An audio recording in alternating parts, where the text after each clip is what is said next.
Bom, boa tarde para todo mundo, boa tarde para quem está online, boa tarde para quem está aqui.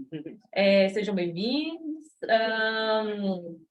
Vamos para o nosso último encontro agora da primavera, que hoje a gente recebe o Akio e a Mariana.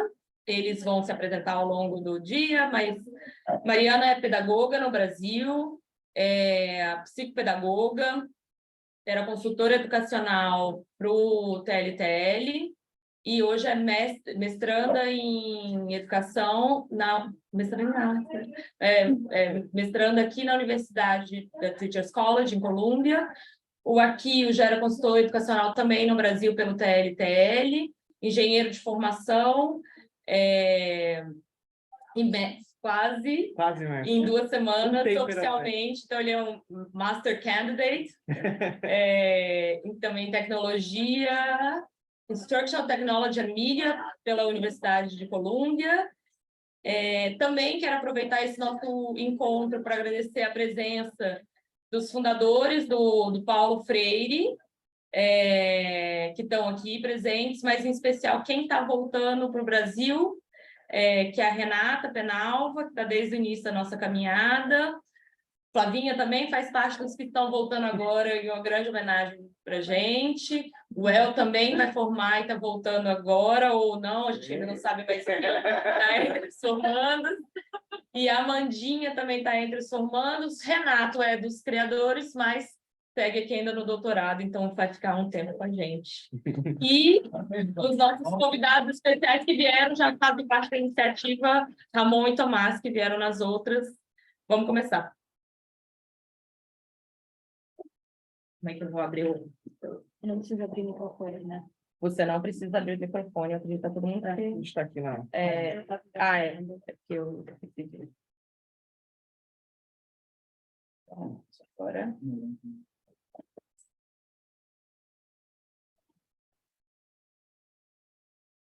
Oi, boa tarde a todos. A gente está com algumas pessoas online, outras presencial, então eu estou ainda um pouco perdida para onde eu olho. Mas meu nome é Mariana Lederman Edelstein. Eu sou professora no Brasil e eu comecei a trabalhar com tecnologia, na verdade, quando eu estava na minha pós-graduação em psicopedagogia. Eu comecei a me interessar sobre educação maker e construcionismo. Eu já venho aí, né, de uma formação em construtivismo, em Reggio Emilia. Então, essa foi minha primeira entrada, assim, já foi no espaço maker, e foi como relacionar o espaço maker com alunos que estavam em defasagem de alfabetização. Mas só depois, na verdade, quando entrei no TLTL, que eu tive... Pode ser no primeiro. Que eu tive uma oportunidade, assim, para pensar um pouco na tecnologia fora desse ambiente que já era confortável para mim. Na verdade, a gente teve aí, né, uma pandemia, veio toda a história do ensino remoto, e aí eu acabei me vendo numa situação que a gente estava estudando sobre aprendizagem híbrida.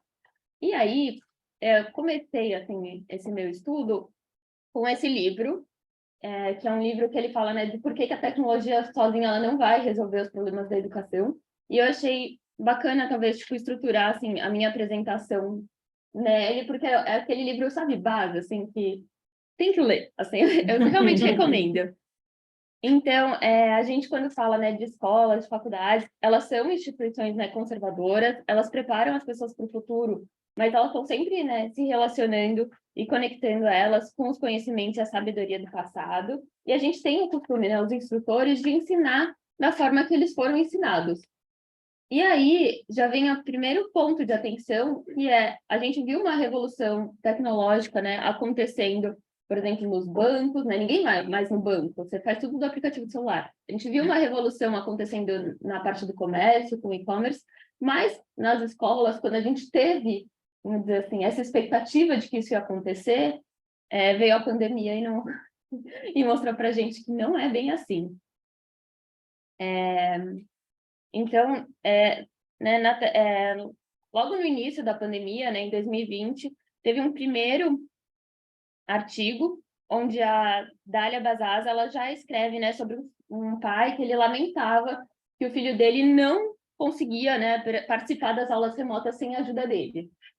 E aí por que que isso é uma surpresa para a gente, né? Assim, quantos de nós conseguem participar de aulas remotas? Quantos de nós conseguem participar de mais de uma aula remota no dia, né? Então, por que que a gente ia esperar que uma criança, né, aos 6 anos de idade, ela teria essa capacidade de autocontrole, motivação e atenção, né, para participar de algo que a gente achava que era possível antes disso, né? A gente, assim, não eu, pessoalmente, não aqui, mas assim, as pessoas, o mundo esperava, né?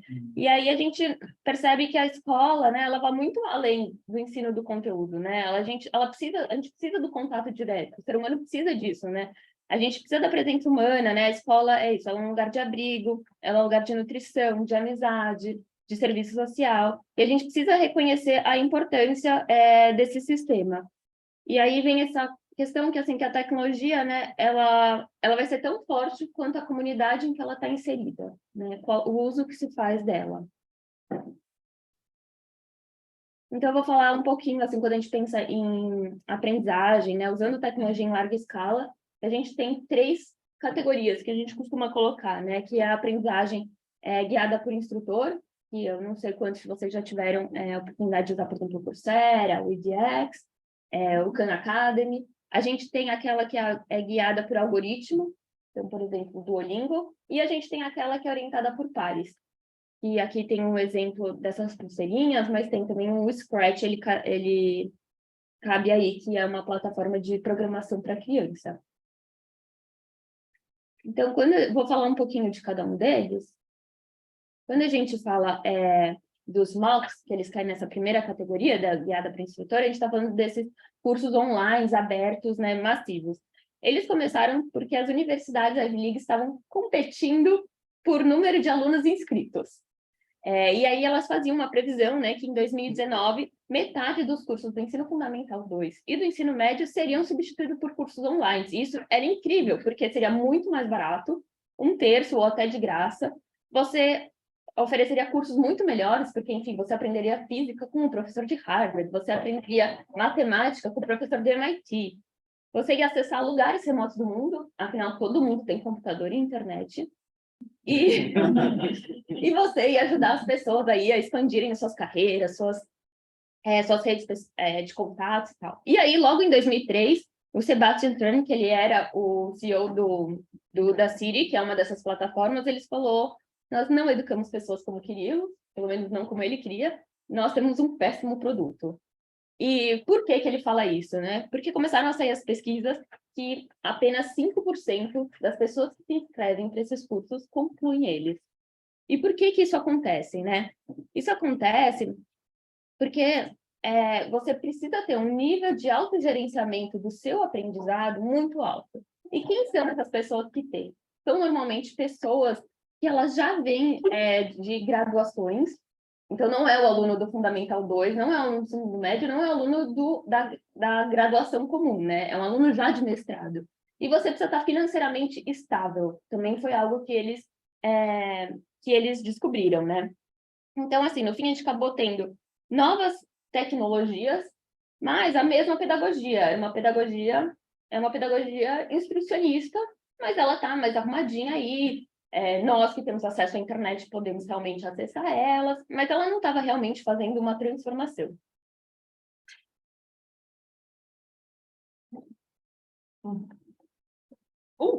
Tem que abrir o acho que é bom.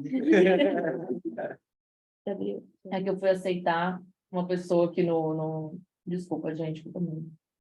Ixi, eu não sei o que eu fiz. Espera.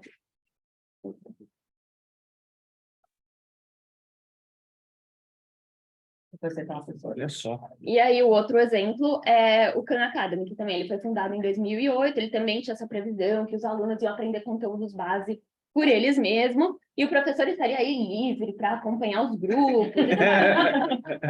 E aí, 11 anos depois, Salman Khan, que é, né, o fundador do Khan Academy, ele fala, né, deveria ser um suplemento modesto para uma sala de aula tradicional. Mudou o discurso. Mudou o discurso, mas ele vendeu isso, gente. O Khan Academy arrecadou milhões e milhões de dólares, né? Porque ele tinha um discurso. Mas quando a gente vai ver, em 97 já tinham publicado uma pesquisa sobre programas de aprendizagem sobre ensino de álgebra parecidos com o Khan Academy e já tinham resultados mostrando aí que não era tudo isso. Então, assim, né, como que às vezes a gente é enganado mesmo por esses produtos que vêm aí, né, e as pessoas estão ali, né, realmente para vender para a gente.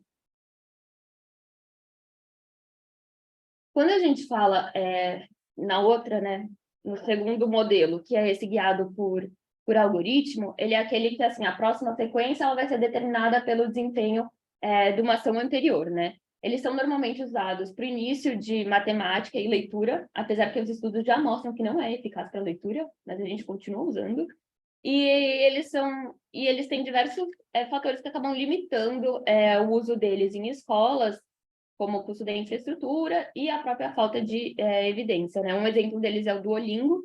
Eu nunca conheci ninguém que virou fluente por usar o Duolingo, mas ele, naquele começo, que você precisa conhecer os vocabulários e tal, ele faz o seu papel, né? Então, acho que, assim, o importante, né, nesses resultados é a gente perceber que falta, né, um conhecimento da realidade escolar e de como ocorre a aprendizagem por parte de muitas dessas empresas, né, tecnológicas, e que a gente precisa estar atento ao que estão vendendo para a gente, né?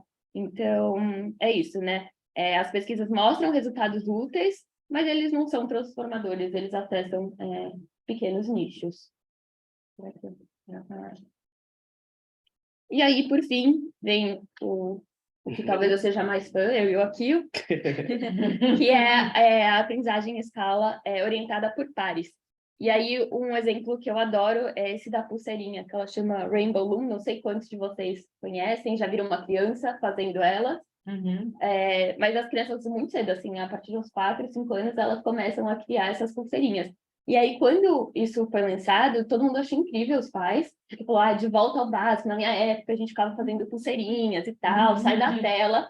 Só que, essas crianças criaram uma comunidade no YouTube, onde elas uma ensina a outra a como fazer essas pulseirinhas.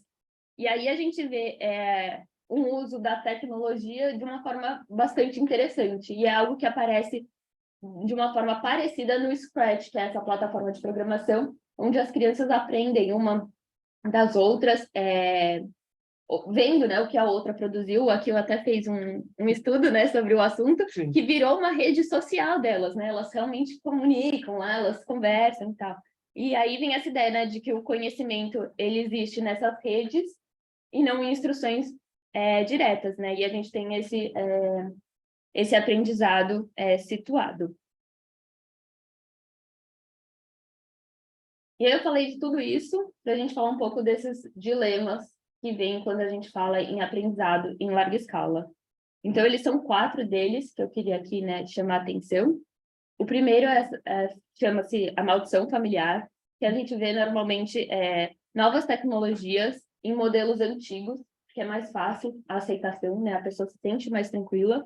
Então, a gente acaba replicando o que já acontece em sala de aula, e isso dificilmente vai levar a grandes melhoras. Então, assim, quando eu tenho uma aula, eu assisto uma aula gravada em casa, onde eu respondo um questionário no fim, ou quando eu uso aquele, por exemplo, Kahoot, que faz as perguntas, não sei quantos vocês conhecem, que a resposta, na verdade, o que eu estou fazendo? Eu estou pegando aquela avaliação, onde o meu aluno preenchia no papelzinho A, B e C, e ele agora clica online, né? Então, assim, quanto que isso realmente vai trazer algo novo, né? Então, assim, para que a gente quebre, assim, né, com essa maldição, a gente precisa que o design da experiência seja um vetor para novas ideias pedagógicas. Acho que também isso aqui vai acabar falando daqui a pouco e trazendo bons exemplos de como fazer isso.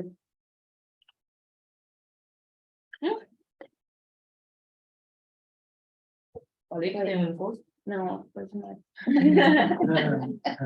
A segunda questão, né, é sobre o efeito das edtechs, né? Então, é sobre esse mito que a tecnologia vai democratizar o ensino, que ela vai acessar todo mundo.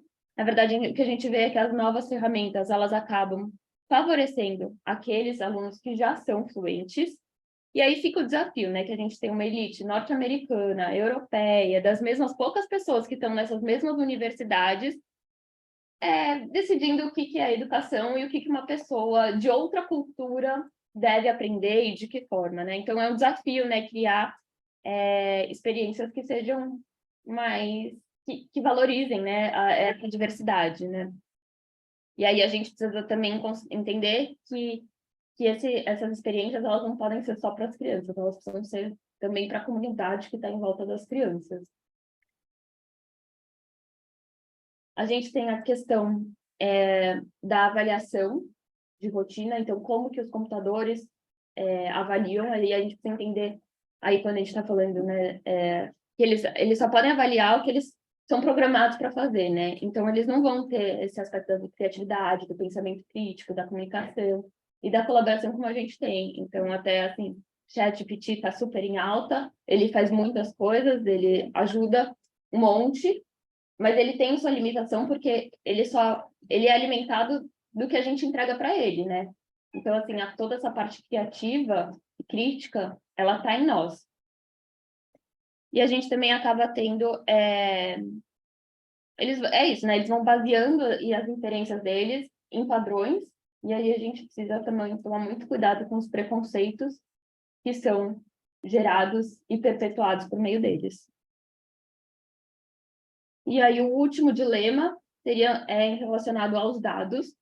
Então, quando começou a pandemia, por exemplo, a Google e a Microsoft, elas ofereceram para todo mundo, todas as escolas, a plataforma deles de graça. Todo mundo achou incrível, porque todo mundo tinha nada, né? Você não tinha o que fazer.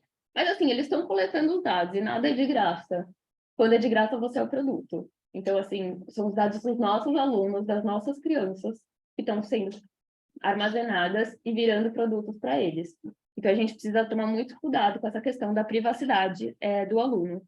E depois, essa questão, de novo, dos preconceitos, né, na educação, como eles vão sendo estruturados e replicados. Vocês aqui vão receber propagandas, por exemplo, do Coursera, muito diferente de alguém numa região menos favorecida. Porque conforme a gente acessa, a gente vai instruindo a máquina que a gente quer esse tipo de informação. E aí, esse tipo de informação chega para a gente, mas não chega para outras pessoas. Então, para não pegar todo o tempo aqui, pensar um pouco assim nas conclusões, né, para o próximo ciclo de aprendizagem, né, em escala. Primeiro, pensar que, assim, que a mudança ela não vai vir apenas de empresários ou de empresas de tecnologia. Acho que esse é o primeiro ponto, a gente não pode deixar isso na mão deles. Depois, que a tecnologia não vai transformar a forma de educar e aprender. Não vai ter essa ruptura como teve, por exemplo, na questão dos bancos. E, por último, bom, já falei, que é isso, que a gente precisa trabalhar todo mundo junto se a gente quer realmente que aconteça uma mudança. Então, para pensar um pouco quando adotar uma tecnologia, né? O que é realmente novo? Quem que está guiando esse aprendizado?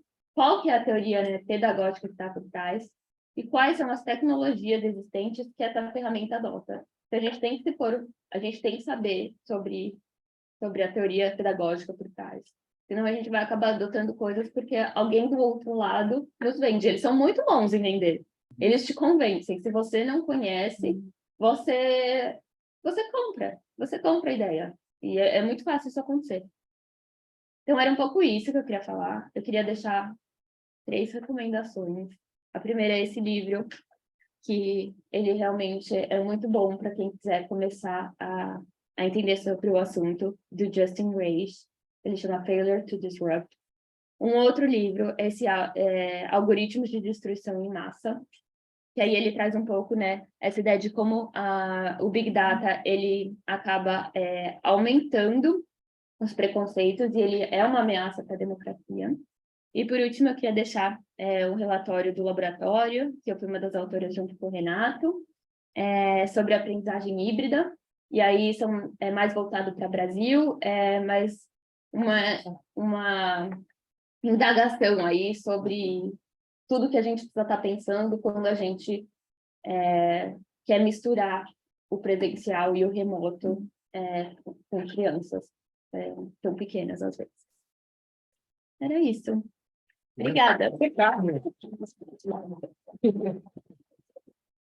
Eu vou compartilhar daqui, na área. Ah, você consegue, você tem acesso aí para compartilhar? Tem, consegui acessar aqui, eu vou... Maravilha, senão eu te dava acesso. Obrigado, obrigado.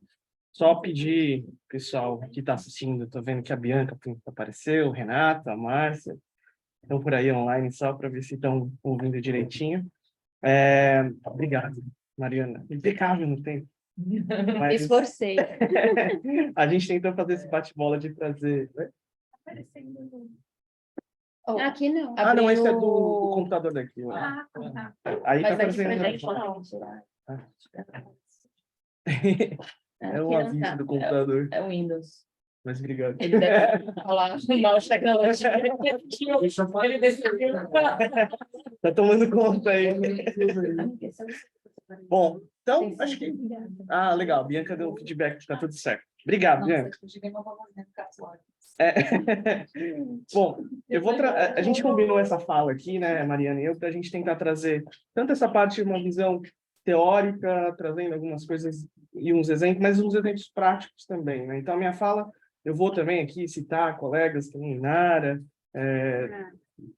trazendo algumas falas que são importantes para essas discussões, que às vezes a gente não tem espaço, né, para trazer.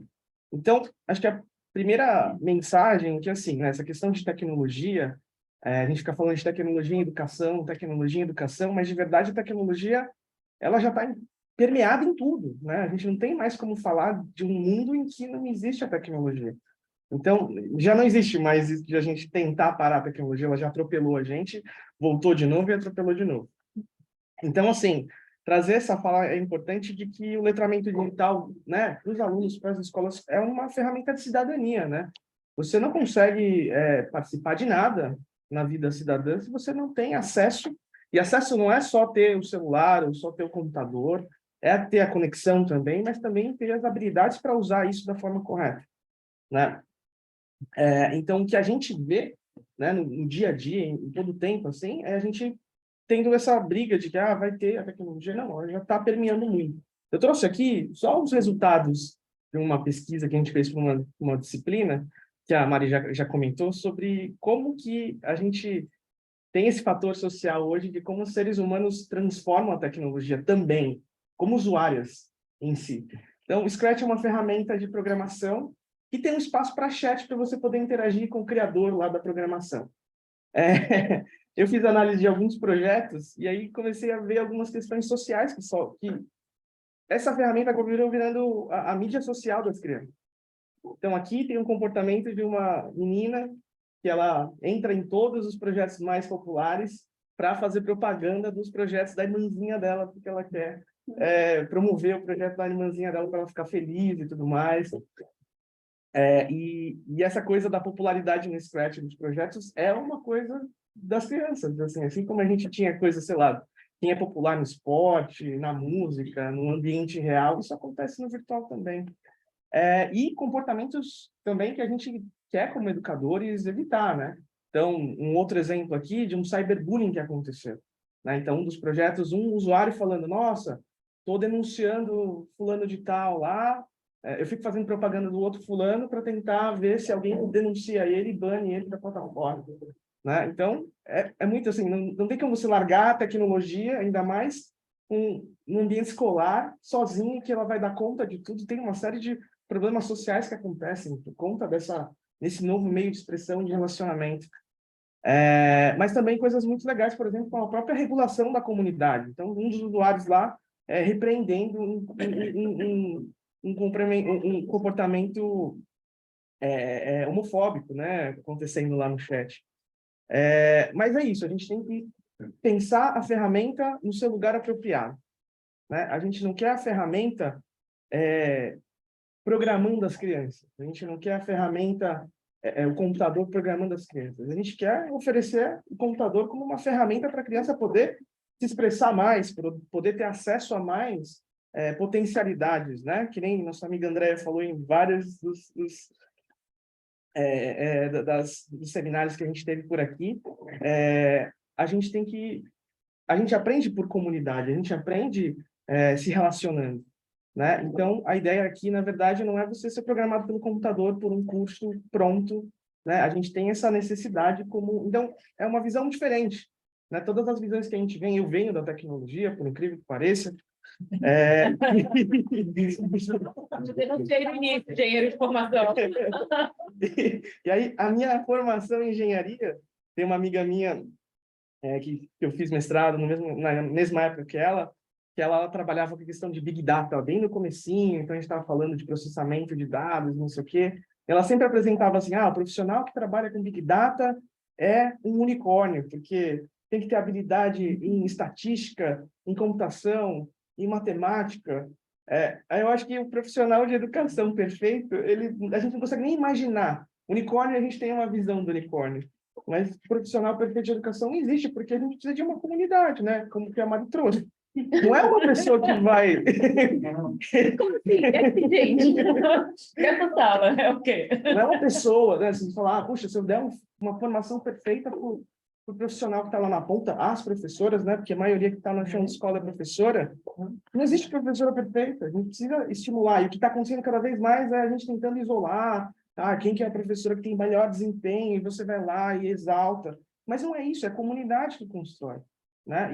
E não é só aspecto pedagógico, é psicológico, é de saúde física, mental, é uma coisa muito mais complexa. Então é isso, assim, o que eu posso trazer da engenharia para cá é que falam, engenharia é difícil porque tem matemática, mas eu acho que trabalhar na escola, em questão de política pública relacionada a seres humanos, é muito mais complexo. Você não consegue nem medir as coisas. Como é que você vai fazer um acompanhamento mecânico de, teve um desempenho aqui, se você não tem como medir? Né? A primeira matéria que eu fiz aqui, que eu falei, vou fazer uma coisa de quantitativo, mas desisto, não consigo, não dá. O computador responde tudo bonitinho, os números, né? A gente compila lá, é tão maravilhoso. E aí a gente pensa isso, né? Que a tecnologia por si só vai ser a grande solução. Eu reaproveitei um slide que eu fiz de uma apresentação recente para trazer, por exemplo, né? O que a gente tem de tecnologia hoje é uma tecnologia da esquerda, que é, por exemplo, um atleta olímpico de ciclismo, né? Como que você pode maximizar o esforço lá, o desempenho muscular dele? Tudo bem você colocar ele numa bicicleta parada, ergométrica, para fazer esses treinamentos e fazer as medições que você precisa, mas não é assim que a gente ensina uma criança a andar de bicicleta. A gente não bota a criança na bicicleta e fala, pedala aí para você pegar a coordenação motora de como é que usa a perna. Super chato. Mas é o que a gente faz na escola, né? Muitas vezes, na hora de ensinar matemática, né? Então, a gente precisa pensar essa questão da tecnologia como uma ferramenta a serviço do propósito principal, que é ensinar, né? E não o contrário, como se a ferramenta fosse ser a professora de tudo.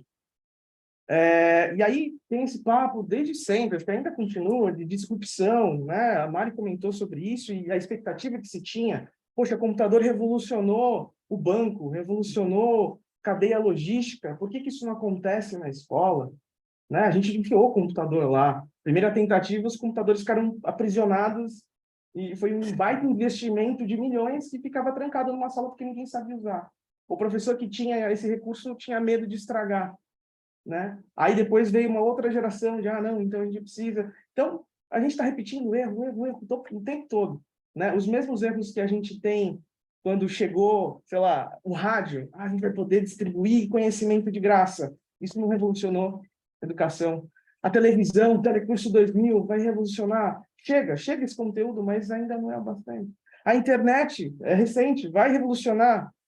Mesmo com esse potencial de você poder interagir, a gente ainda usa a internet, a tecnologia, o computador, uma ferramenta só para você absorver conteúdo, transmissão de conteúdo, que é completamente contra o que os professores todo dia dentro da escola falam. Não é assim, e ninguém ouve, né? Então, assim, a principal disrupção só vai acontecer como acontecer uma disrupção de poder, né? Quem tem que estar fazendo política pública junto é a professora que está lá na ponta. Tem um monte de coisa que é trazida que assim, isso sim é economizar milhões de dinheiros, ou ia dar um salto qualitativo de eficiência, que é realmente um salto.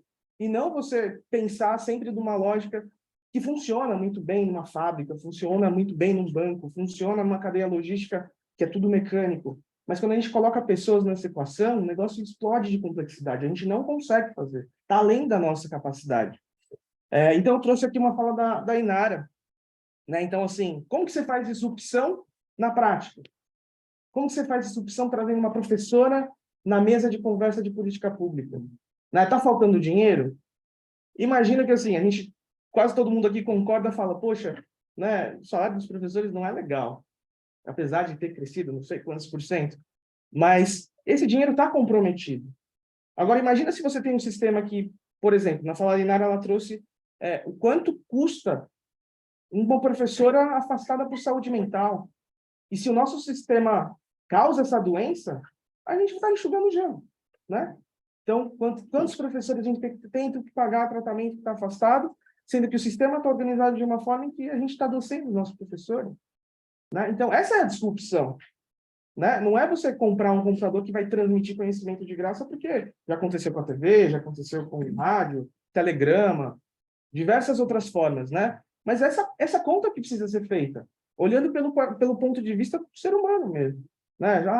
Bando de comunistinha lá da educação, né? Mas é uma coisa que ela tem implicações práticas, tem implicação quantitativa. A gente quer medir? Aqui dá para medir. Mas a gente precisa ouvir professora lá na ponta. Eles sabem quais são os problemas que estão acontecendo, então eles têm que estar na mesa juntos. É disrupção mais de poder do que de uma questão tecnológica per se. Bom, e aí, assim, tentando trazer um pouco quais são as formas bacanas de trazer e falar de tecnologia, eu trouxe alguns exemplos práticos, inclusive do laboratório que a gente trabalha, mas também outros de fora. Então, assim, existem já diversos projetos inovadores que estão espalhados pelo Brasil inteiro, só que falta palco, falta audiência. Enquanto a gente vê essas edtechs aí com todo o dinheiro, com todo o recurso, todo o microfone, muitos projetos que seriam muito interessantes e muito mais baratos, às vezes, não tem recurso, não tem apoio. E a gente precisa colocar o holofote no lugar certo, para que essas transformações disruptivas de verdade aconteçam e realmente revolucionem a educação. É assim que vai acontecer a revolução, né? Então, trazendo o exemplo da pandemia, eu tive a oportunidade de fazer em 2018 um curso para professores que era focado em professores de escola pública. E vi, nesse curso de um ano, a gente tinha encontro uma vez por mês, nos sábados, eu vi um professor que tinha medo de ligar um computador, de repente, conseguindo, durante a pandemia, assim, depois desse curso, ele foi tendo... E é isso, foi construída uma rede de professores que se ajudavam. Então, mesmo que ele tinha medo, tinha um professor lá para dar o primeiro passo para ele poder ligar o computador. Depois de um ano desse processo de construção dessa teia, dessa comunidade, 2019, 2020 veio a pandemia. Esse mesmo professor que tinha medo de ligar o computador, ele era o instrutor dos professores da escola dele. Ele que era o sábio, que sabia ensinar e que deu palestra e curso para os professores da escola dele. E a gente não precisou fazer nada extraordinário, falar, dar um treinamento. Foi construir uma comunidade para apoiar tudo isso. Então, eu queria trazer aqui 2 projetos que a gente trabalha junto, né? A Mari trabalha, eu trabalho em um pedaço dele também, que é uma iniciativa do TLTL. E ele inclui justamente isso, né? Não é a tecnologia a ênfase disso. A gente está falando de ter um currículo que permite essas inovações, então aprender ciências na prática, ao invés de aprender ciências só com alguém te explicando sobre ciências. Isso não significa que você não vai ter avaliação, que não tem como medir, né? Mas, além de ter um currículo, você precisa ter professores treinados para isso. E não só professores treinados, mas uma comunidade que consegue dar conta dos desafios, porque quando a gente vai fazer um treinamento, os desafios que os professores vão enfrentar na sala de aula não são algo que estão bem descritos na literatura, são desafios que aparecem todo dia e eles são os pesquisadores fazendo pesquisa na prática e muitas vezes não tendo espaço, não tendo visão, não tendo o palco necessário para poder divulgar essas ideias, né? Uma iniciativa que a Mariana está tocando dentro do Paulo Freire é justamente trazer essas histórias, esses conhecimentos que ficam aprisionados na sala de aula para a conferência, para ter um holofote, para serem ouvidos e, quem sabe, serem considerados nas políticas públicas que vêm, né? Eu trabalho especificamente nessa frente de Laboratórios Maker, que é um apoio do currículo. O laboratório tem todas as máquinas fantásticas de fabricação digital, mas ele não é em si o espetáculo. O espetáculo é o currículo, são os professores. Aquilo lá é só um palco, né? E é lógico que ter essas ferramentas vai trazendo essa familiaridade, né? Então, uma criança que mexe com toda essa tecnologia desde o começo, não vai ter um grande medo na hora de começar a trabalhar com isso no mercado de trabalho, por exemplo, nas diversas atividades que ela pode exercer depois. E aqui um outro exemplo específico de um projeto que eu trabalho, não podia faltar a plaquinha, né? Mas a gente ouve aí, por exemplo, escândalo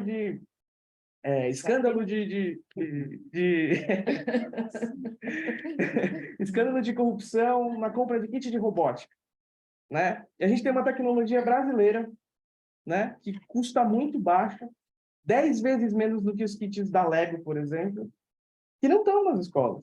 E é uma ferramenta que você pode usar por bastante tempo, não é que você vai ter que comprar uma dessa todo ano. Você pode comprar uma dessa num segmento, Fundamental 1, Fundamental 2, ensino médio, e isso ser uma ferramenta, não é que você vai, assim como o livro é uma ferramenta para os conhecimentos que a gente, né, consulta e adquire, compila, essa ferramenta permite você trabalhar por projetos, permite você ter experiência com robótica, com pensamento computacional, né? E mais do que isso, dando poder para as crianças criarem com autonomia e criatividade seus próprios projetos, né? Então é isso, acho que o que está faltando, na verdade, é a gente ter o palco para as coisas certas. Tudo que a gente precisa, a gente tem na mão. A gente tem professor que faz malabarismo no dia a dia na sala de aula, a gente tem uma rede pública que consegue mais ou menos universalizar. A questão da qualidade, talvez a gente precise trabalhar bastante, mas a gente conseguiu chegar em muito lugar que não chegava, né? Então a gente tem uma infraestrutura, mas precisa discutir como usar melhor, não dessa forma disruptiva que eu vou colocar uma caixa mágica que vai fazer funcionar, mas uma disrupção nessa modo como a gente se relaciona e como a gente articula tudo isso, como a gente cria essas redes que vão fazer a transformação, né? O foco é muito mais nas pessoas do que na tecnologia em si. Quer fazer transformação? Quer fazer disrupção? Precisa ter o ser humano no centro do processo e não como a tecnologia no centro do processo. Então, a gente deixou 20, 20, 20 para tentar ter uma discussão legal depois. Vou deixar aqui esse slide para a gente, se vocês quiserem mandar mensagem também, mas agora a gente abre para fazer uma discussão tanto aqui no presencial e no remoto, se vocês tiverem perguntas também para mandar para a gente vai ficar feliz. Né? Então...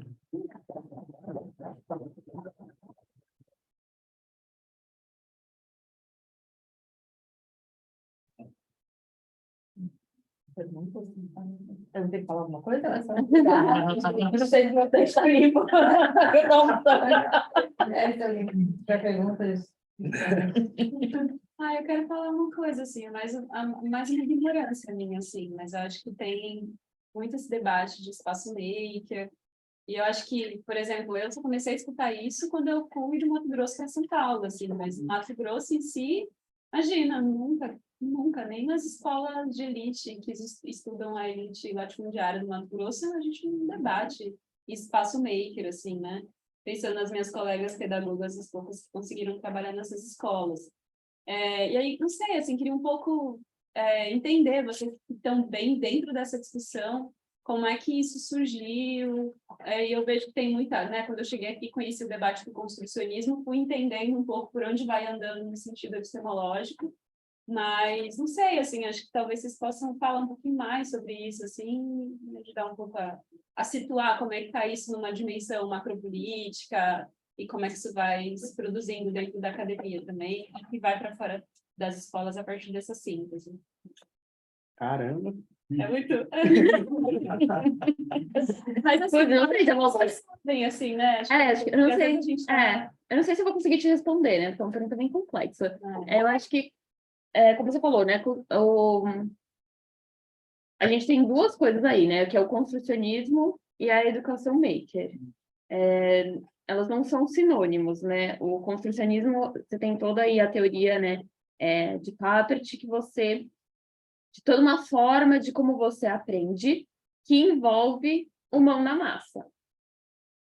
E aí, o mão na massa seria, vamos dizer assim, o link com o maker. Mas se a gente pegar a educação maker, eu diria que é uma coisa muito antiga, né? Muito antiga. Quando você tá, sei lá, ainda volta, quando você aprende com o seu mestre toda aquela parte de artesanato, isso para mim, eu colocaria como já é maker aquilo, já é educação maker, né? Eu acho que foi tendo com o tempo uma evolução, assim, no que a gente... E na valorização disso também, dessa educação de fazer com as mãos.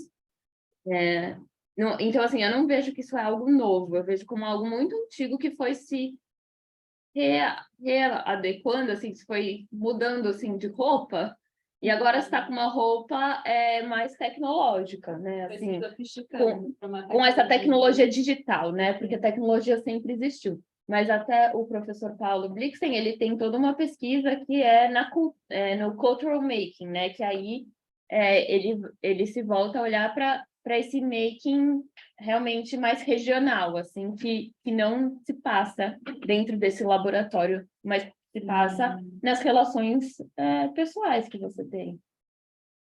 Não sei se aqui eu quero falar.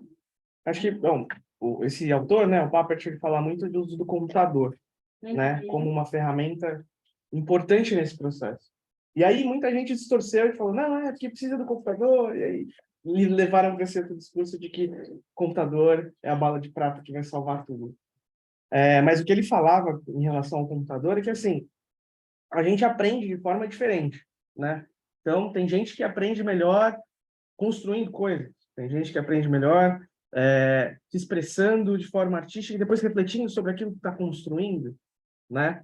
E aí ele indicava o computador como uma ferramenta que ela é um camaleão, você consegue transformar ela. Então, assim, hoje você faz arte com computador, hoje você trabalha em projetos complexos de engenharia com computador, né? E você tem uma série de ferramentas computacionais para a educação que são muito interessantes também, né? O Scratch que a gente comentou aqui foi essa coisa de introduzir a questão da animação e construção de jogos por meio de uma linguagem de programação que foi toda adaptada para ser mais fácil para as crianças aprenderem e terem autonomia de serem autoras, né?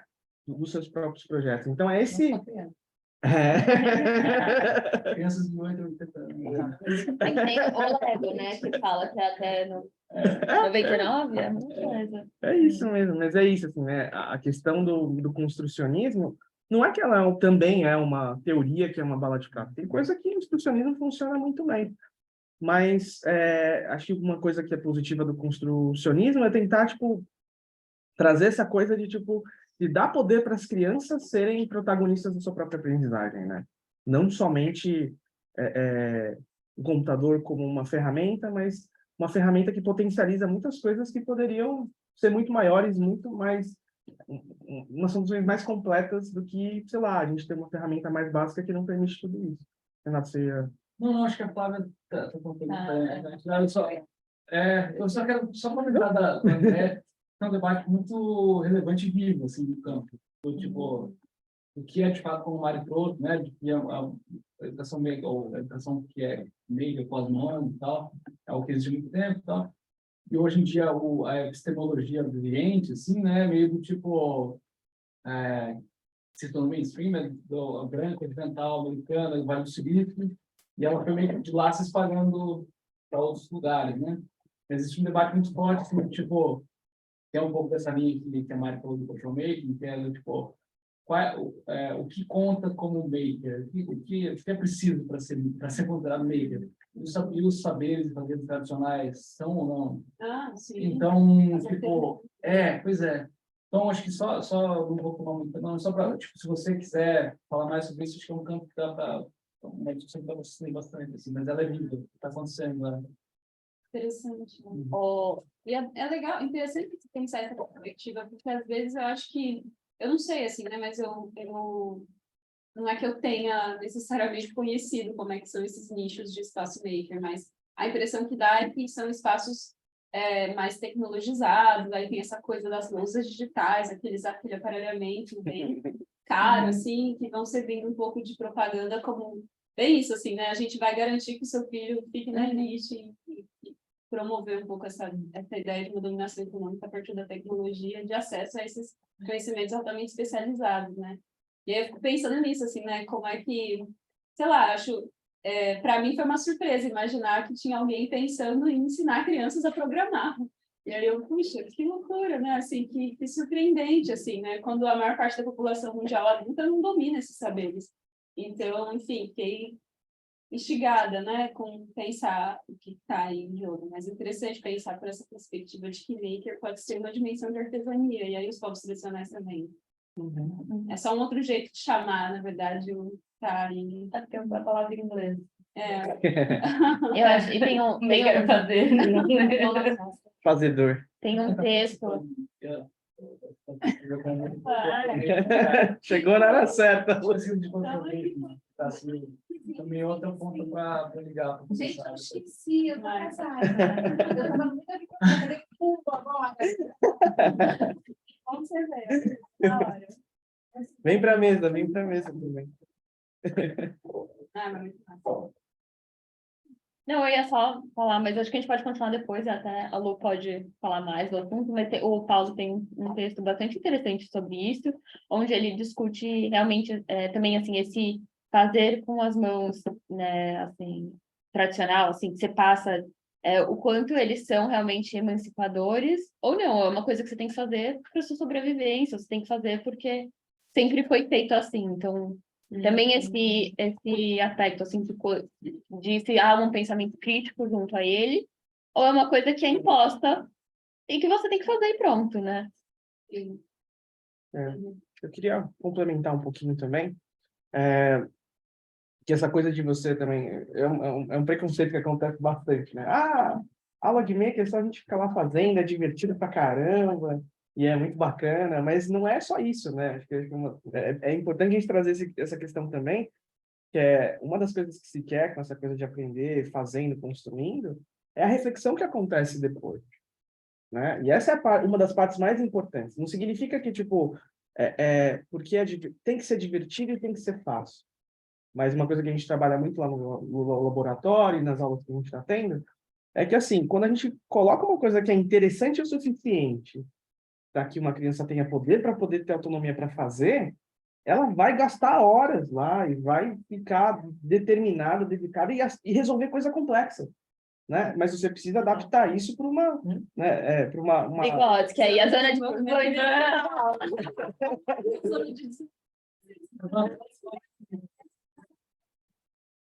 Você viu que ele é rápido em pegar...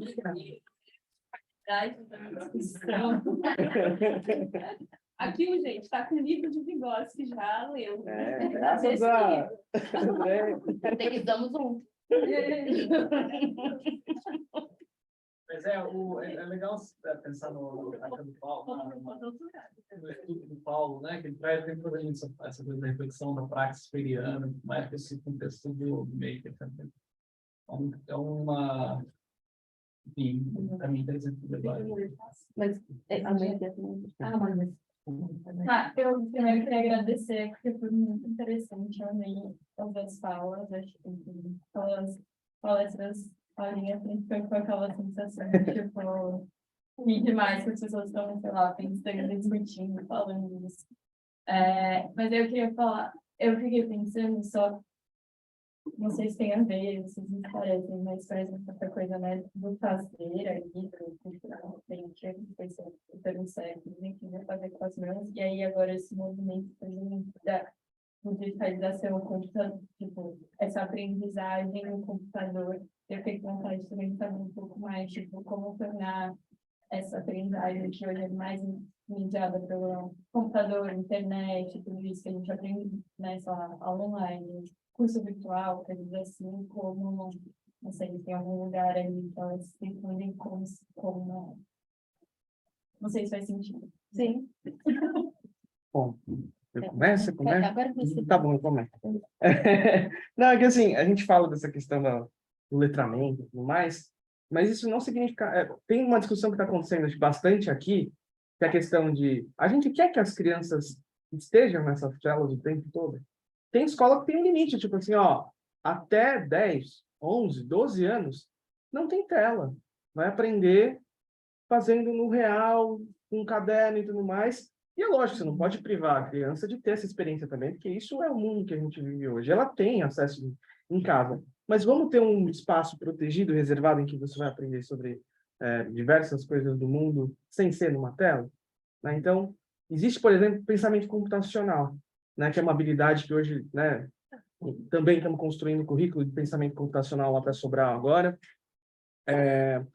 Mas existe pensamento computacional que você trabalha fora do computador, com atividades fora, porque é uma forma de pensar, não é a tecnologia em si, é o computador em si, né? Mas existe isso, assim, é importante ter essas discussões, porque é isso, eu digo, poxa, muito do que a gente aprende e que forma a gente como... Vocês me corrigem, Renata e André.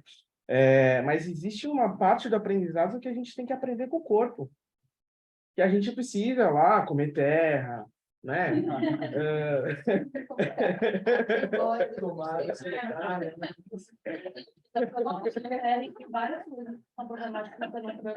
Tipo, não, mas essa experiência com o corpo mesmo. Que é isso, né? Tem uma das coisas que talvez, sei lá, vire um doutorado, alguma coisa, mas essa coisa, tipo, muito da matemática você consegue ensinar e aprender com coisas físicas primeiro, para depois você ter a abstração suficiente para poder trabalhar outras coisas. E você está usando o seu corpo. Então, uma criança, se você pega uma criança e você consegue trabalhar coisa de matemática que, assim, você estuda a sua vida inteira para ir para a faculdade de engenharia, aprender sobre vetores, álgebra linear, mas uma criança, se você tiver a linguagem adequada, você consegue trabalhar esse pensamento para a criança. E ela faz, qualquer criança faz. Que é um conhecimento que está no corpo. Então, é isso. A gente precisa discutir, poxa, quão importante é não ter tela até uma determinada idade? É uma coisa importante discutir, né? Mas não é possível você arrancar isso do cotidiano, porque a gente vive num mundo que tem tela.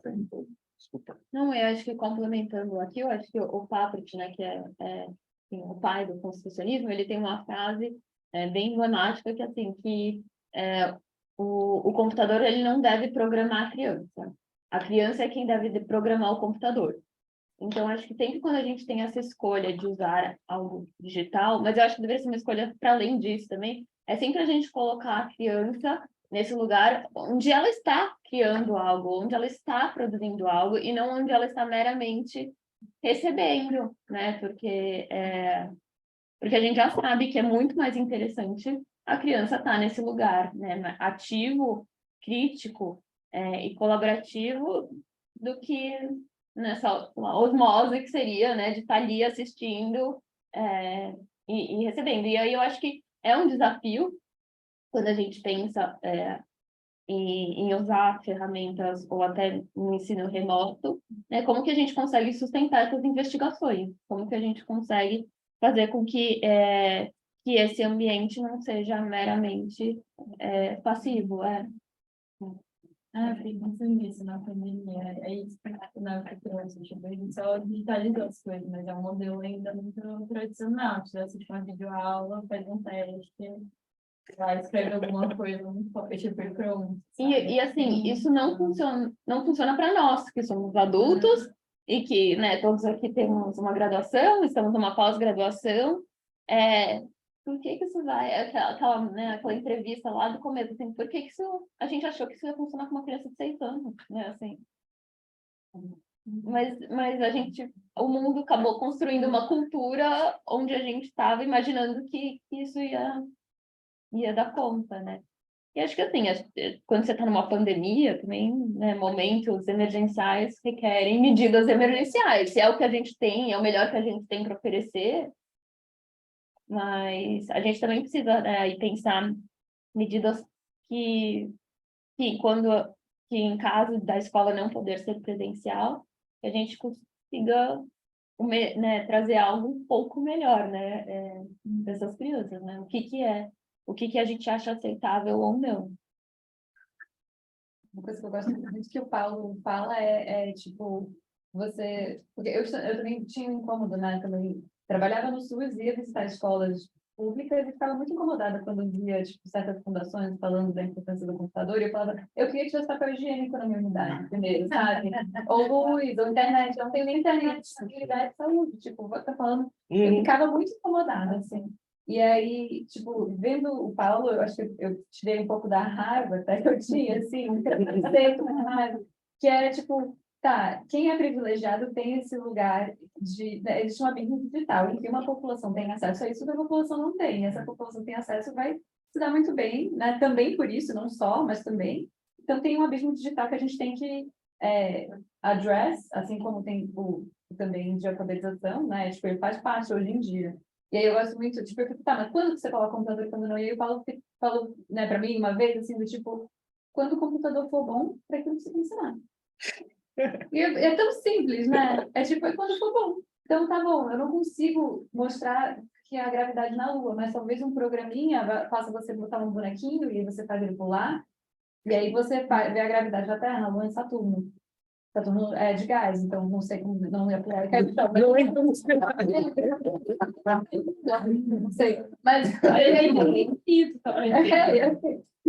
Ele modela, ele vai ver que ele vai descobrindo os outros planetas. mas é tipo isso, eu gostei de quando ele falou, não, foi bom, não precisa ser sempre com computador e a tela. Não sei se isso tem a ver também com vocês estão. Não, sim.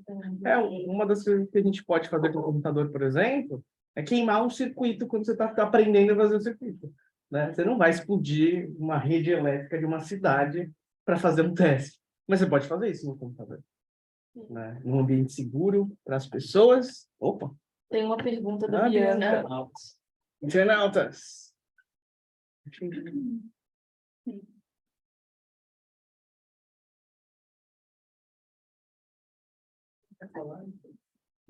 Também dá para tirar. Eu acho que não é uma pergunta, eu acho que é um comentário. Bianca, um comentário, uma pergunta, uma reflexão. Se você quiser abrir sua Microfone seu também. microfone. Um comentário. Desculpa, gente. Boa tarde, tudo bom?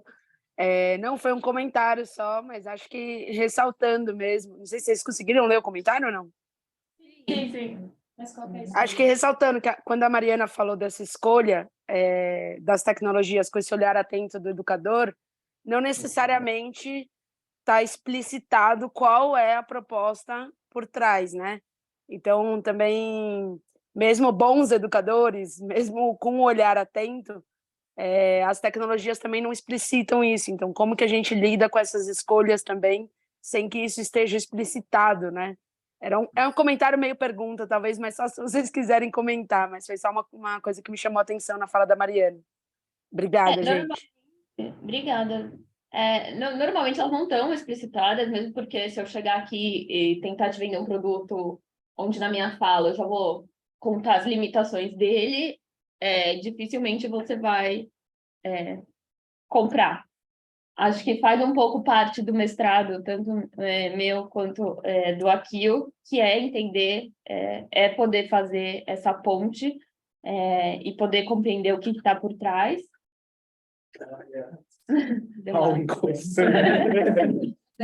A luz mudou aqui. Mas é um pouco de você estar esperto, de você testar, de você saber que perguntas que você tem que fazer para essa pessoa que está vendendo, para tentar colocá-la assim nesse espaço de desconforto que você consiga, né, compreender. Mas tem muitas coisas que é só testando, e tem muitas coisas que é isso que você fala, né?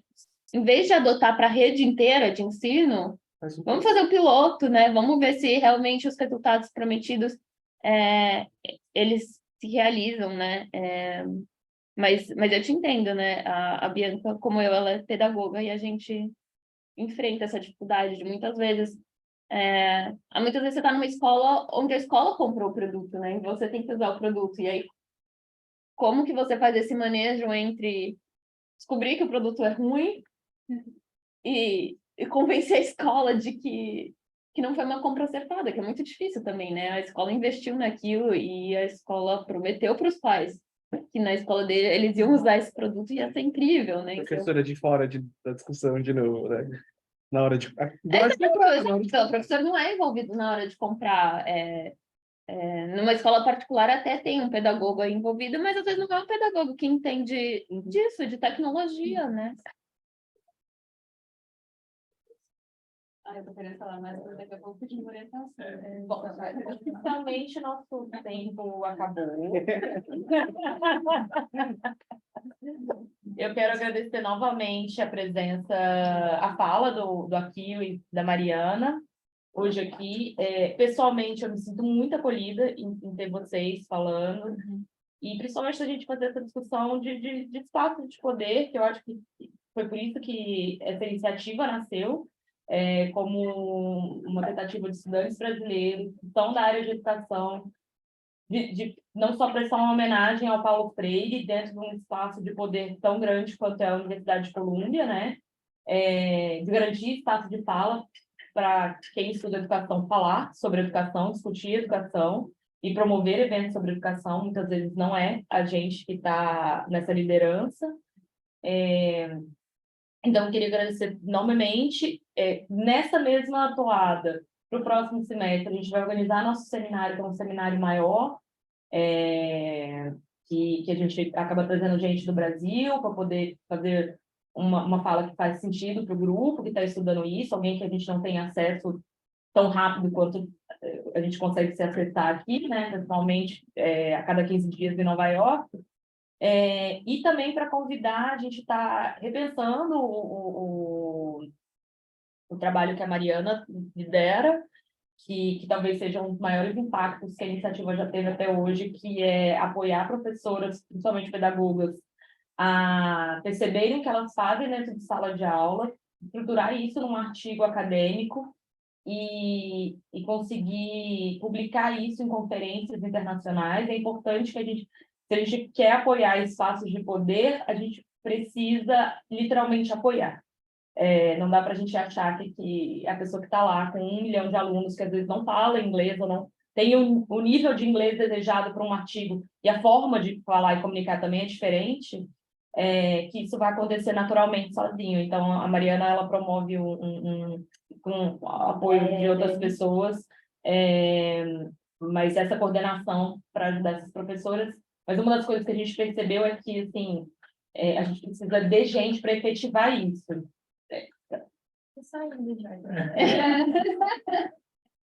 Então, quem quiser se voluntariar para participar do projeto, para ajudar nisso, mais para frente a gente vai ver quantos voluntários a gente tem para entender a capacidade de continuidade do projeto. Porque a gente precisa realmente de alguém que consiga dedicar o tempo para o encontro semanal, de escrita mesmo, orientação, e depois passar isso para o inglês, que muitas vezes a escrita começa no português, mas como toda a lógica de estrutura linguística é diferente, você tem todo um outro trabalho para fazer a tradução para o inglês. Se você quiser falar mais sobre isso para fechar. Não, acho que é um pouco isso, assim, foi um trabalho que eu desenvolvi esse semestre com a Deia e com a Dani, e é muito trabalho, gente, é muito trabalho, é muito difícil acessar esses educadores, principalmente porque a gente está tentando sair do eixo São Paulo e Rio, a gente está... Gente, mas as luzes aqui... Acabou nosso tempo? Não. É muito difícil a gente acessar esses educadores, é muito difícil a gente conseguir, porque eles têm uma demanda, uma carga de trabalho extensa, então não é que as pesquisas não estão feitas, as pesquisas estão feitas, mas esse tempo de dedicação para adequar a uma escrita acadêmica, ainda mais quando a gente está falando de conferências internacionais, onde não necessariamente estão relacionadas diretamente com o tema deles, então a gente tem que ver que recortes que são possíveis fazer. É uma escrita que é feita primeiro em português, acho que a Deia tem até uma outra, né? A Deia tem uma mentoranda indígena, então aí não... tá bom. Porque ela tinha uma ideia até que era... tinha uma ideia que era com pessoas indígenas, então aí onde nem a língua portuguesa é a primeira língua delas, e depois você tem toda essa tradução para o inglês, onde o texto é escrito de uma forma muito diferente, e você precisa ter muita responsabilidade nessa tradução, e conseguir também explicar para essas pessoas essas mudanças que você fez, porque, né, quando a gente escreve no português acadêmico, ele é super rebuscado, assim, e quando você vai para o inglês, eles são super diretos, né? Então, assim, para mostrar para a pessoa que você não está desconsiderando o trabalho dela, né? É só uma outra cultura de escrita. Mas para isso a gente precisa de mãos e cabeças. Então, quem tiver vontade, pode nos procurar, que a gente está precisando de vocês.